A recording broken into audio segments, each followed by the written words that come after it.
C. Joseph Vijay எனும் நான்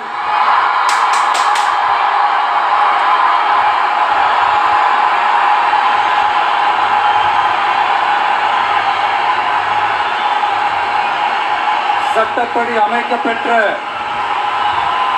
இந்திய அரசியல் அமைப்பின்பால் உண்மையான நம்பிக்கையும் மாறா பற்றும் கொண்டிருப்பேன் என்றும்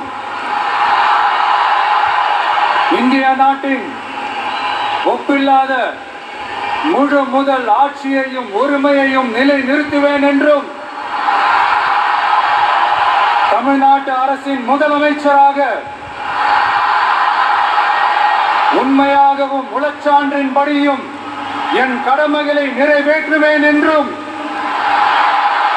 அரசியல் அமைப்பிற்கும் சட்டத்திற்கும் இணங்க அச்சமும் ஒருதலை சார்பும் இன்றி விருப்பு வெறுப்பை விலக்கி பலதரப்பட்ட மக்கள் அனைவருக்கும் நேர்மையானதை செய்வேன் என்றும் ஆண்டவன் மீது ஆணையிட்டு உறுதிமொழிகிறேன்.